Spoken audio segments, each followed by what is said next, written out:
In the year 300 BC, in the city of Cyprus, among the lively streets and busy marketplaces, there lived a figure whose stories echo in the annals of history, a man called Zeno.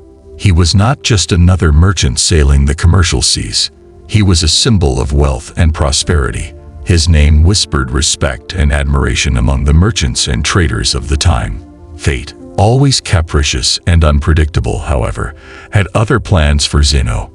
Tragedy struck on a routine trip from Phoenicia to Peru. His ship, full of riches and dreams of prosperity, met its watery grave and sank into the depths of the sea with all its precious cargo. Zeno, the embodiment of wealth, found himself instantly without wealth and drifting in a sea of uncertainty. Imagine the shock, the disbelief that would have overwhelmed Zeno at that moment. How would you react if the vagaries of nature mercilessly destroyed all your life's work, hopes, and dreams? Does anger consume you, or does sadness weigh down your heart? Would you feel cheated by life and curse the capricious hand of fate that dealt you such a cruel blow? For many, such an accident would mean sinking into despair, bitter complaints about a life destroyed by circumstances. But not Zeno, the visionary who intended to lay the foundation for Stoicism, a philosophy that will shape the minds of future generations. His response to adversity would not be despair or resentment, but resilience and acceptance. Faced with a huge loss, Zeno decided not to give in to the storm of emotions that threatened to overwhelm him. Instead, he adopted a philosophy that would be synonymous with courage and calm before the trials of life. Stoicism, born from the crucible of unhappiness, taught Zeno and his followers to find solace in the pursuit of external wealth or success, but in cultivating inner strength and serenity. So as we begin this journey into the heart of Stoicism, let us consider Zeno's teachings about hardship. Let's look at his responses to adversity and the timeless wisdom they convey. Because in the stormy sea of life, we are not defined by the storms, but by how we navigate them. And in the footsteps of Zeno, we can find a guiding light that will lead us to the shore of inner peace and self-realization. One small change lasts forever, and a small change in your mindset can lead to bigger and more effective changes later. The essence of Stoicism is the definition of acceptance and indifference. After reading the works of Socrates and other great philosophers, Zeno created and taught the Stoics. According to Zeno, we have little control over what happens to us, but we do have the ability to influence how it affects us, and we must use that control effectively. Instead of crying over the spilled milk, or in this case, the drowned objects, Zeno focused on keeping calm about the situation, staying calm and neutral despite the difficulties. Today, people see Stoics as unbreakable people who don't often stop at emotional extremes, who go through things like angry outbursts or anxiety attacks. But the original idea of Stoicism was much more. Rather than simply describing emotionless people, Stoicism was a way of looking at, describing, and understanding the world. It was a way of life, and that way of life lasted for centuries. Stoic philosophy can be applied to current situations just as it was applied thousands of years ago, and its benefits are just as impressive. In Stoicism, we can process these negative emotions from negative experiences and transform them into thoughts that give us a unique view of the world. Perspective is everything, and everyone in the world has different experiences and therefore different perspectives on things. Because the Stoics met, discussed, and publicly taught philosophy, their general philosophy was widely known.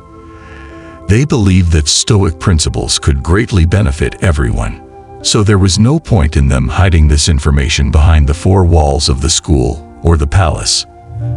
As a result, everyone from slaves to emperors could learn and become Stoics, and they did. Among the most prominent Stoics in the world are Epictetus, which translates as acquired because he was once a slave, Seneca, a famous statesman, and Marcus Aurelius, the Roman emperor and one of the most powerful men who ever lived. The early Stoics practiced what they preached, eschewing all forms of segregation and leading the fight against inequality. They even coined the word cosmopolitan, which literally means citizen of the world. When Stoicism was founded, women were not allowed to practice philosophy, but the Stoics did not fully agree with this. Epictetus' teacher, Musonius Rufus, once said, "Not only men, but also women have the fervor and natural inclination to virtue." Why do so many people adopt Stoicism as a way of life? In a world full of unexpected turns of events, our emotions can get in the way. In reality, we are not really sad because bad things happen to us. We get sad because unexpected bad things happen to us. Stoicism teaches us that we should likewise expect all the evil that can happen. Imagine the worst outcome and be comfortable knowing that it could happen. One of the Stoic exercises is known as voluntary discomfort, an exercise to increase gratitude. In today's world of constant advertising shoved down our throats, we are led to believe that unless we are second best, look a certain way, or make a certain amount of money, we will never be happy.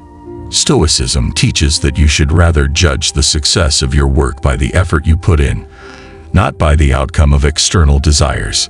Living with less means freeing yourself from the societal handcuffs you've generally placed on yourself. Consider a person who has been working hard at his job for the past 6 months. Now, he feels he deserves a promotion, so he approaches his boss with his performance report.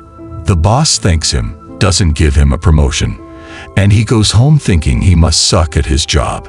He doesn't think the boss could just wake up angry. Someone else could be more qualified at the time, or the company just lost money and couldn't pay it. He doesn't know why but is still shocked.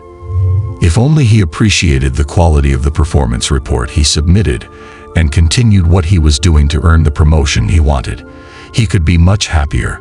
With the right perspective, his goal would not be diminished, only delayed. This transformation of your mindset is critical. True Stoic does not base their success on the financial benefits of their endeavors, but takes comfort in the fact that they can live a comfortable life without all that money can buy. Stoicism has 4 cardinals: wisdom, courage, temperance, and justice. Wisdom is the ability to distinguish between inner and outer, and the ability to choose our reactions to things that happen to us.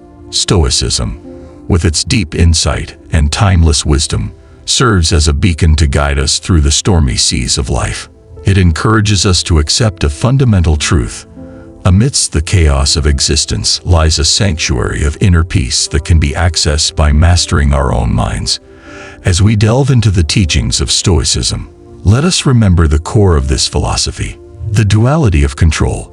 It reminds us that while we may not be in control of external events, we do have sovereign power over our thoughts, feelings, and actions.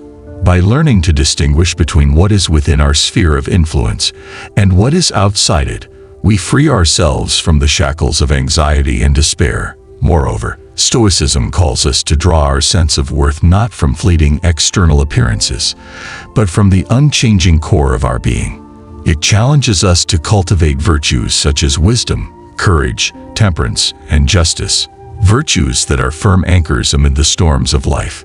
In the face of adversity, Stoicism gives us a strong ship that guides us through stormy waters with unwavering determination. It teaches us to find solace not in the pursuit of fleeting desires, but in the search for inner peace and moral integrity. And as we navigate the waves of existence, let us consider the last lesson of Stoicism, the acceptance of the impermanent life.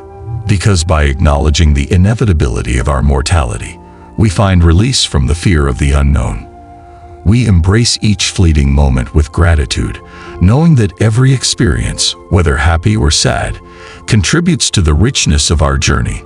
So, as we bid farewell to this study of Stoicism, let us carry its timeless principles in our hearts and minds. Let us navigate the sea of life with courage, wisdom, and grace, knowing that by embracing the Stoic ethos, we will find not only endurance, but also deep fulfillment. And if our ship ever sinks beneath the waves of time, let us take comfort in the knowledge that we have lived virtuous and meaningful lives, leaving an indelible legacy on the shores of eternity.